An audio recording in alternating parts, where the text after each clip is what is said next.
अस्सलाम वालेकुम नाज़रीन, इस्लामाबाद हाई कोर्ट से जो भी अपडेट्स थी आपको पिछले व्लॉग में दी हैं, लेकिन उसके बाद कुछ सहाफ़ियों का रद्द-ए-अमल आ रहा है और एक और बड़ा बड़ा अजीबो-गरीब वाक़या है, इसको किस तरीके से बताया जाए। काज़ी हमारे मुल्क के जो सबसे बड़ी कुर्सी पर बैठे हैं, काज़ी फ़रीसा साहब आज अदालत में पूछ रहे हैं जी फ़ॉर्म 47 क्या चीज़ है? और आइन और कानून में इस फ़ॉर्म 47 की हैसियत क्या है? वो भी आपको बताएँगे, लेकिन शहरयार आफरीदी उनका एक स्टेटमेंट बड़ा वायरल था और एक स्टेटमेंट जिसने बहुत ज़्यादा सोशल मीडिया के ऊपर जिस पर बात हो रही थी, लोग बड़ा क्रिटिसाइज़ कर रहे थे उनको, पाकिस्तान तहरीक-ए-इंसाफ के जो नज़रियाती लोग हैं, खास तौर पे नज़रियाती वर्कर ने बहुत क्रिटिसाइज़ किया, तनकीद का निशाना बनाया। शहरयार आफरीदी ने पिछले रोज़ ये कहा कि पिछले दिनों की बात है, उन्होंने कहा कि जो आर्मी चीफ है वो कौम का बाप है। तो आज एक पीटीआई से ताल्लुक़ रखने वाले वकील जो हैं वो कोर्ट के अंदर जो इद्दत मैंने कहा कि इसके हवाले से जब कोर्ट में मौजूद थे शहरयार आफरीदी साहब, तो एक पीटीआई से ताल्लुक़ रखने वाले वकील जो हैं, उन्होंने शहरयार आफरीदी को कहा कि आपका जो बयान है, मुझे लगता है कि जितना आप पे क्रिटिसिज़्म आया, तनकीद का आपको निशाना बनाया कि आपको बयान वापस लेना चाहिए कि आर्मी चीफ कौम का बाप होता है। और इसके ऊपर शहर आफरीदी ने अच्छी खासी ठीक-ठाक सुना दी कारकुन को, या आप कह लें वो जो वकील है उनको, और उसके बाद अच्छे खासे हालात कोर्ट में ख़राब हुए जी। ज़ुबैर अली खान रिपोर्ट कर रहे हैं आर्मी चीफ को कौम का बाप करार देने के बयान का मामला, शहर आफरीदी को बयान देना महँगा पड़ गया। इद्दत ने कहा कि इसकी समाअत में वक़्फ़े के दौरान पीटीआई के एक नौजवान वकील ने शहर आफरीदी को मुख़ातिब करते हुए कहा कि मेरी राय है कि आप आर्मी चीफ को कौम का बाप कहने का जो बयान है वो वापस ले लें, जिस पर शहर आफरीदी शदीद गुस्से में आ गए और कहा कि शट योर माउथ। वकील भी तैश में आ गया और रद्द-ए-अमल देते हुए कहा कि यू शट योर माउथ, वो कौम का बाप नहीं, आपको शौक है तो। शहर आफरीदी और नौजवान के दरमियान गर्मा-गर्मी बढ़ी तो वकला और पीटीआई कायदीन जो है वो बीच बचाव कराने आए, मामला रफा-दफा करवाया। शहर आफरीदी के साथियों ने वकील को निकालने की कोशिश की तो अदालत में मौजूद आमिर डोगर और अब्दुल समद याकूब ने नौजवान वकील को बाहर भेजने से मना कर दिया। ये हालात हो गए, इस हद तक लोग एक दूसरे के आमने-सामने के खड़े हो गए। शहर आफरीदी जिसने बहुत सऊक़तें बर्दाश्त की, बड़ा लोग पसंद भी करते थे पाकिस्तान तहरीक-ए-इंसाफ से, लेकिन एक लोगों का एक नज़रिया बन चुका है। लोग एक एक आइडियोलॉजी के तहत चलने लग पड़े हैं और कारकुन ने नसीहत की, कारकुन ने मशवरा दिया कि बयान आप वापस से, जिस पर ये हालात कोर्ट के अंदर हुए हैं जी आज। और इसके साथ-साथ बात करेंगे आर्मी चीफ माज़रत के साथ बात करेंगे चीफ जस्टिस कातिफ़ फ़रीसा साहब। उन्होंने आज अदालत के अंदर कहा कि फ़ॉर्म 47 क्या चीज़ है? ये फ़ॉर्म 47 क्या चीज़ है?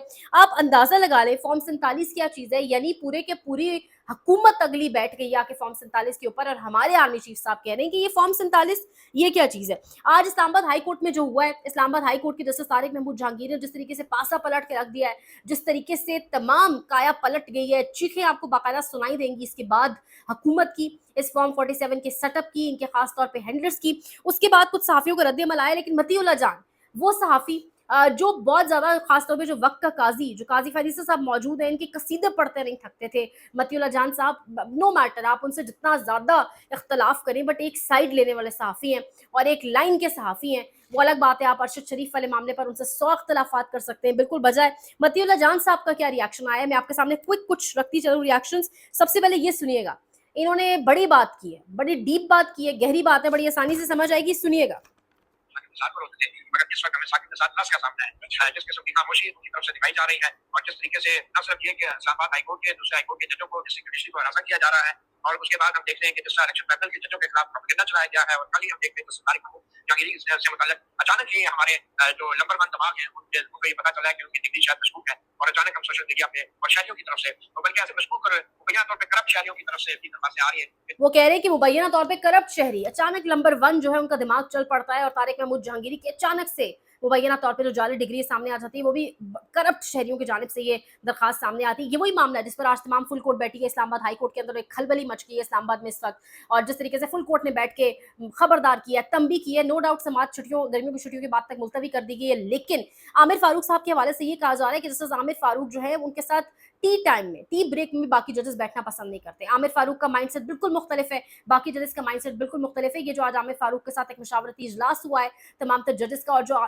एक स्टेटमेंट सामने आया है, एक इस्लामाबाद हाई कोर्ट से ओवरऑल एक बयानिया सामने आया है, ये बाकी जजेस के प्रेशर की वजह से सामने आया है। पहले इस्लामाबाद हाई कोर्ट के जजेस का खत और आज ये तमाम तर चीज, डेफिनेटली इसका बहुत असर होगा। अब इस्लामाबाद हाई कोर्ट पहले तो कुछ खौफनाक साइंस भेजकर, कुछ धमकियां देकर, कुछ लेटर्स देकर चुप कराने की कोशिश की गई थी। अब देखते हैं इस्लामाबाद हाई कोर्ट के जजेस को कैसे खामोश कराया जाएगा। जुबैर अली खान साहब कह रहे हैं जी, किसी महज़्ज़ब मुल्क में ऐसा होता है कि 4 साल पहले तैनात किए गए जज की डिग्री अचानक से जाली निकल आए, और वो भी इस वक्त जब जज एजेंसीज की अदलिया में मुदाखलत के हवाले से खत लिखे। डिग्री तो फिर डिग्री है, वो किसी भी वक्त जाली निकल सकती है। हसन अयूब, गरीदा फारूकी और अमार सोलंकी साहब को नोटिस जारी हुए जी। हसन अयूब रावी चैन लिख रहा है के हवाले से बड़े मशहूर। समीना पाशा साहिबा कह रही हैं आज लगता है रावी तिलमिला रहा होगा। सो आज रावी बहुत बेचैन होगा, रावी चैन नहीं लिख रहा होगा। गरीदा फारूकी साहिबा के अकाउंट से बाकायदा तौर पे यानी उन्होंने वेरिफिकेशन किए बगैर जो स्क्रिप्टेड वाली चीजें आती हैं बाकायदा तौर पे ट्वीट्स की गई, रीट्वीट्स की गई। जो जस्टिस तारिक महमूद जहांगीरी है उनकी डिग्री के हवाले से बाकायदा उन्होंने उस मुहिम का हिस्सा बनने की कोशिश की। अब ये मामलात किस तरफ जाएंगे? मामलात जो कुछ रिपोर्टर्स से अगर आप बात करें तो वो कहते हैं कि मामलात इदारों के टकराव की तरफ जाएंगे। हामिद मीर साहब ने आज बड़े इंपॉर्टेंट, बड़ा अहम तरीन कॉलम लिखा है। हामिद मीर 100 चीज़ों पे अगेन आप इख्तलाफ कर सकते हैं, लेकिन पाकिस्तान का एक बड़ा सहाफ़ी, बहुत ज़्यादा एक्सपीरियंस, बहुत कुछ जानते हैं। वो कॉलम उसमें कुछ बड़ी इंपॉर्टेंट डिटेल्स हैं, मैं ज़रूर आपके सामने रखूँगी।